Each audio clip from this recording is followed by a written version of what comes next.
Hello अस्सलाम वालेकुम, my name is मावरा Khan. आज जो है वो हम कैलकुलस में कॉम्प्लेक्स नंबर्स पढ़ने जा रहे हैं। कॉम्प्लेक्स नंबर्स क्या होते हैं? Complex numbers are basically the union of real and imaginary parts. ये एक पॉइंट यहाँ पर लिखा हुआ है। कॉम्प्लेक्स नंबर जो होते हैं वो कम्बिनेशन होते हैं रियल और इमेजिनरी पार्ट का। कॉम्प्लेक्स नंबर में दो पार्ट्स होते हैं। एक पार्ट जो होता है हमारे पास वो रियल होता है और जो सेकंड पार्ट होता है वो इमेजिनरी होता है। अच्छा, कॉम्प्लेक्स नंबर्स को किससे डिनोट किया जाता है? जेड से डिनोट किया जाता है। जनरली इसे रिप्रेजेंट किया जाता है z equals to a plus B iota, where a is a real part and b is an imaginary part. Everyone listen, b iota is not an imaginary part, is an imaginary number. For example अगर हम यहाँ पर एक example लें z equals to 3 minus 2 iota. So in this question our real part is 3 and our imaginary part is 2. अच्छा जी, अगर कोई question कर रहा है what is imaginary number, so 2 iota is an imaginary number. But 2 अगर हमारे पास इमेजिनरी नंबर पूछेंगे so we have to say that imaginary number is 2 iota. Okay. अच्छा जी, हम जो है बहुत सारे रूट्स लेते हुए आते हैं. For example √4 is 2, √9 is 3. But यहाँ पर एक एक्सेप्शनल केस होता है. अगर हम किसी भी नेगेटिव नंबर का रूट लेते हैं तो नेगेटिव नंबर का रूट एग्जिस्ट नहीं करता. अच्छा जी, चलिए इसे अगर हम सॉल्व करके देखें तो हम इसे इस तरह लिख सकते हैं -1 मल्टीप्लाई बाय 4. ओके. अच्छा जी, अब इसका रूट ले लेते हैं. Equals to √-1 into √4 is equals to 2. So the answer is 2 √-1. बिल्कुल इसी तरह अगर हम √-9 लेंगे तो उसका आंसर 3 √-1 आएगा. सो इन दिस केस हम ये बात देख रहे हैं कि √-1 यहाँ भी प्रेजेंट है, √-1 यहाँ भी प्रेजेंट है. तो हमने ये खुद से सोचा कि आयोटा जो है वो बराबर है √-1 के. Okay. The value of iota is √-1. अब हम फाइंड करते हैं आयोटा स्क्वायर की वैल्यू. आयोटा स्क्वायर को हम ब्रेक करके इस तरह लिख सकते हैं iota multiply by iota. √-1 multiply by √-1 equals to, इस तरह हम लिख सकते हैं √-1 होल स्क्वायर. स्क्वायर से रूट कैंसिल और आयोटा स्क्वायर की वैल्यू क्या हो जाएगी? -1. Similarly, iota cube is equals to iota square multiplied by iota. Iota square equals to -1 multiplied by iota, and this is equals to minus iota. Similarly, iota 4 is equals to iota square multiplied by iota square. देखेंगे मैं break कर रही हूँ, बहुत easily break कर रही हूँ. Iota square is equals to -1 multiplied by -1, and this is equals to 1. ये 4 वैल्यूज़ ऐसी हैं जो आपको याद हो जानी चाहिए क्योंकि ये आगे बहुत ज़्यादा काम आने वाली हैं.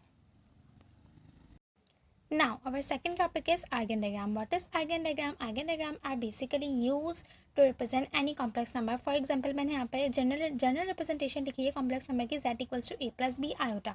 अच्छा, अगर हमें इसे ग्राफिकली प्लॉट करना है so in this case we use eigendiagram. मैं ग्राफिकली यहाँ पर प्लॉट करने जा रही हूँ. Okay, this is a real part axis, this is an imaginary part axis. हम ये भी कह सकते हैं दिस इज़ x और this is y.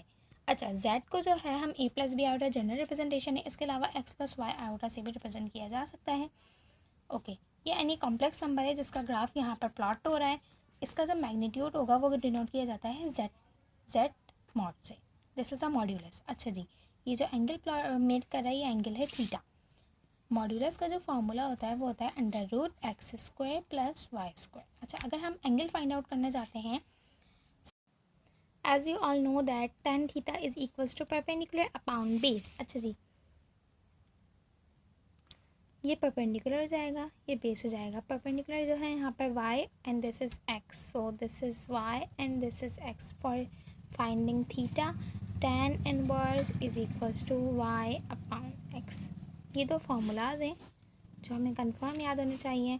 This is a magnitude and it is in the formula of angle. अब हमारा topic है कॉन्जुगेट ऑफ कॉम्प्लेक्स नंबर. अभी तक हमने पढ़ लिया कॉम्प्लेक्स नंबर क्या होता है, कम्बिनेशन होता है रियल एंड इमेजनरी पार्ट का. अच्छा जी, कॉम्प्लेक्स नंबर का अब कॉन्जुगेट जो होता है वो भी कॉम्प्लेक्स नंबर होता है, लेकिन वो second type of complex number होता है जिसमें रियल पार्ट जो है वो सेम रहता है. जो ओरिजिनल हमारे पास कॉम्प्लेक्स नंबर होगा उसमें जो रियल पार्ट होगा कॉन्जुगेट में भी यही होता है. या हम सिंपल वर्डिंग में ये कह सकते हैं कि रियल पार्ट सेम रहता है बट जो इमेजनरी पार्ट होता है वो उसका मैग्नीट्यूड चेंज नहीं होता बट उसका साइन चेंज हो जाता है. सो हम यहाँ लिख सकते हैं कि रियल पार्ट कैसा होगा, रियल पार्ट सेम, और जो इमेजनरी पार्ट होगा वो सेम विद अपोजिट साइन, उसका साइन अपोजिट हो जाएगा, अगर पॉजिटिव तो नेगेटिव और नेगेटिव होगा तो पॉजिटिव, जस्ट ये कॉन्जुगेट होता है। एग्जाम्पल इसकी हम चेक कर लेते हैं, if z equals to 5 - 6 iota. अच्छा एक बात, मैंने आप लोगों को एक बात बताई थी कि किसी भी कॉम्प्लेक्स नंबर को z से डिनोट किया जाता है, इसी तरह उसके कॉन्जुगेट को z बार से डिनोट किया जाता है। यहाँ पर एक कॉम्प्लेक्स नंबर लिखा हुआ है z इक्वल्स टू 5 - 6 आयोटा, इसका कॉन्जुगेट लेना चाहते हैं, one by one step by step करेंगे। z कॉन्जुगेट लेना है, मैंने फर्स्ट स्टेप क्या बताया, रियल पार्ट क्या रहता है, सेम। अच्छा जी, इसमें से रियल पार्ट कौन सा है, वो नंबर जिसके साथ आयोटा लिखा हुआ होता है वो इमेजनरी पार्ट होता है, तो obviously 5 is a real part remain same, but imaginary part वो भी सेम होगा with opposite sign. If the sign is negative it becomes positive, opposite हो जाएगा, और 6 आयोटा रिमेन्स सेम। सो ये बहुत ही ईजी वे है किसी भी कॉम्प्लेक्स नंबर का कॉन्जुगेट फाइंड आउट करने का। 2 स्टेप याद रखें आप लोग को, कॉन्जुगेट ईजिली आप किसी भी कॉम्प्लेक्स नंबर का कॉन्जुगेट फाइंड आउट कर सकते हैं।